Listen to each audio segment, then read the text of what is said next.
There's an image of the British Empire that history has been careful to preserve.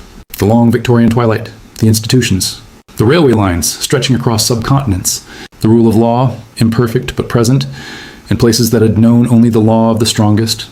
The empire as a civilizing project, uncomfortable in its assumptions but genuine in some of its ambitions. Governors who believed, or at least said they believed, that they were building something lasting. A system of administration that prided itself on accountability and moral purpose. Peel back that canvas, and you find something else underneath. Not just the violence that every empire requires to maintain itself. That is a familiar story, even if it is too rarely told in full. You find the accounting books of an enterprise that was, by any honest examination, a criminal operation organized with the cold, bureaucratic efficiency of a government department. You find the balance sheets of a machine that funded the Victorian prosperity, the grand public buildings, the cultural confidence of 19th century Britain, on a revenue stream that the men who designed it knew was generating mass dependency across an entire civilization. They knew, they documented it, they optimized it, and when their trading partners tried to stop it, they sent the Navy. This is the story of the British opium trade with China, of the East India Company's Bengal opium program, of how the most powerful commercial and governmental hybrid the modern world had produced built a system that moved a commodity from the poppy fields of India to the ports of China in quantities measured in thousands of tons per year, and used the silver that came back to stabilize the Bank of England, fund the Indian colonial administration, and keep the arithmetic of empire from collapsing into a deficit from which it might never have recovered. To understand why Britain built this system, you have to understand the trade problem that was bleeding the empire dry in the decades before the program reached its full scale. Britain in the 18th century wanted Chinese goods with an intensity that drove imports to levels the British economy struggled to sustain. Chinese silk, Chinese porcelain, and above all, Chinese tea, which had become by the mid-18th century a staple of British domestic life at every level of society, from the aristocracy to the industrial working class. The volume of tea imported from China was enormous. The silver that left Britain to pay for it was also enormous. China, for its part, wanted very little that Britain produced. The Qing Empire was the largest economy in the world through most of the 18th century. Its domestic manufacturing was sophisticated, its internal market was vast, and the goods that British traders offered, woolens, manufactured metals, the products of early British industrialization, found only limited buyers in a market that could supply most of its own needs. The Emperor Qianlong's famous letter to King George III in 1793, politely informing a British diplomatic mission that China had no need of any product the British could offer, was not arrogance dressed as diplomacy. It was an accurate description of the trade relationship. The consequence was a silver drain of a scale that threatened the foundations of British commercial finance. Silver flowed to China in exchange for tea. It did not come back. The Bank of England watched its reserves. The East India Company, which managed the China trade, watched its accounts. The arithmetic was unsustainable. A trading relationship in which one side imported everything and exported nothing would eventually strip the importing side of the medium of exchange. Britain was literally bleeding wealth into China, and the rate of the bleeding was accelerating as tea consumption grew. The solution the East India Company arrived at was not the product of a single decision or a single moment of moral calculation. It emerged from the logic of the situation over years of commercial pressure. What was needed was a commodity that Chinese consumers would want badly enough to pay silver for it. A commodity whose demand, once established, would be self-sustaining and would grow rather than diminish over time.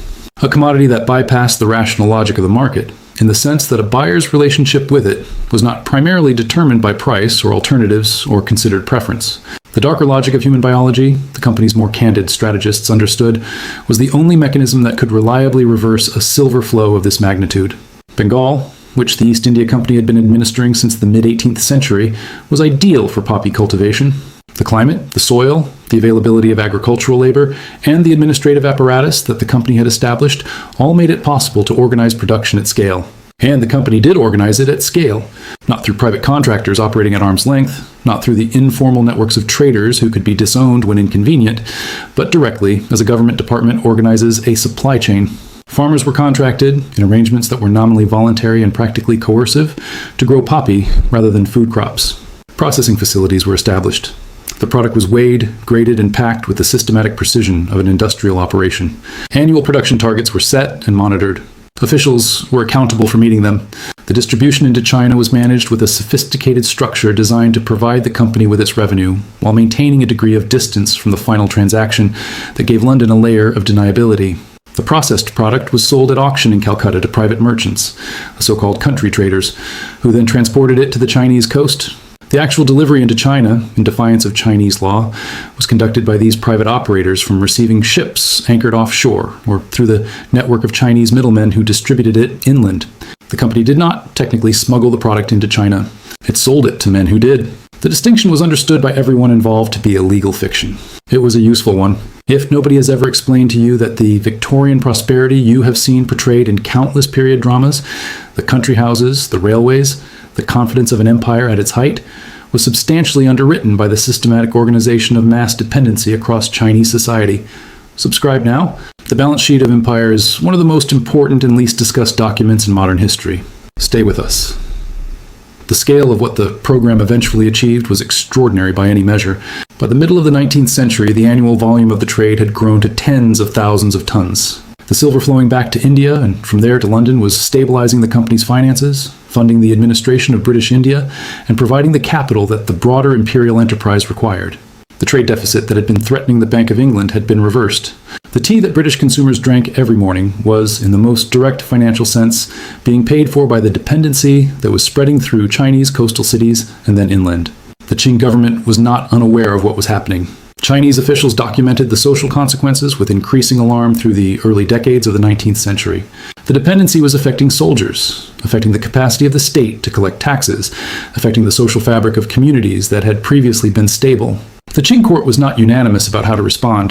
There were genuine debates about whether the approach of strict prohibition or regulated tolerance would be more effective, but the direction of the problem was clear. Chinese silver was flowing outward to pay for a product whose consumption was spreading in ways that the government had not sanctioned and could not easily reverse. The Chinese attempt to end the trade produced the first of the Opium Wars. The Qing commissioner Lin Zexu, appointed to enforce a prohibition, destroyed an enormous quantity of company product that had been seized from warehouses and from ships in Guangzhou harbor in 1839. The destruction was thorough, publicly conducted, and accompanied by a formal letter to Queen Victoria, who was aware of the trade and had never, as a matter of official policy, disavowed it, asking how Britain could justify supplying to China a product it forbade in its own territories. The letter did not receive a reply. What it received instead was the British Navy. The First Opium War of 1839 to 1842 was, as a military contest between a modernizing industrial power and an empire whose military technology had not kept pace with the same development, almost entirely one-sided. Chinese coastal defenses could not resist the firepower of British warships. The clash was not between equals. It was the meeting of two systems at very different points on the arc of industrial development, and the modern system had no mercy for the one that had fallen behind. The Treaty of Nanking that ended the war forced China to cede Hong Kong, to open 5 ports to British trade on British terms, and to pay an indemnity that included compensation for the product that Lin Zexu had destroyed. The empire had sent its navy to extract payment for the seizure of contraband, and it had won. A second war followed between 1856 and 1860, producing further treaty concessions that opened more of China to Western commercial penetration. The trade itself was eventually legalized under Chinese law as part of these settlements, not because the Qing government had changed its assessment of its consequences, but because legal prohibition that could not be enforced was worse, from a revenue perspective, than a taxable legal trade. The Chinese state, which had tried and failed to stop the trade through prohibition and through force, eventually incorporated it into its own fiscal apparatus because the alternative was to lose both the revenue and the fight. This was presented in contemporary British accounts as a victory for free trade. It was a more specific kind of victory than that description implied. The full reckoning of what the opium trade did to China is a subject that Chinese historians and economists have been working through for generations, and the assessment is not simple. The social consequences were concentrated among the populations that became dependent. The economic consequences were expressed through the silver drain that the trade eventually reversed. Stripping Chinese monetary reserves in the later decades of the Qing, the political consequences operated on a longer timeline. The humiliations of the treaty port system, the unequal treaties, the demonstration that Chinese sovereignty could be overridden by European naval power, fed directly into the long crisis of legitimacy that eventually ended the Qing dynasty and shaped the political consciousness of the Chinese nationalist movements that followed. The East India Company was dissolved in 1858, following the upheaval of the previous year in India, and its functions were transferred directly to the British Crown. The opium trade continued under Crown administration. The revenues continued to flow. The system that had been built to solve a silver deficit continued to operate for decades after the original problem had been solved, because it had become too financially integrated into the colonial administration of India to be easily removed. British India was, in important respects, financially dependent on the opium revenue by the time serious political pressure to end the trade began to build in the late 19th and early 20th centuries. The 1907 agreement that eventually committed Britain to a 10-year reduction in Indian opium exports to China was presented as a humanitarian concession. It was also the conclusion of a calculation that the trade's political costs had finally exceeded its financial utility. The prosperity of Victorian and Edwardian Britain was built, in part, on a foundation laid by this system. That is not a comfortable sentence, and it is one that careful historical airbrushing has worked hard to make unnecessary. The grand public buildings, the cultural confidence, the railways and institutions, and sense of civilizational achievement that characterized the British Empire at its height, these were funded by tax revenues that included, for the better part of a century, the proceeds of a government-organized commercial program, whose designers understood its social consequences and chose to proceed because the financial alternative was a deficit from which the system might not have recovered. The moral tombstone of the opium trade is not the trade itself, considered in isolation. Moral failures of this scale are not unique in the history of empires. What distinguishes this one is the quality of the documentation.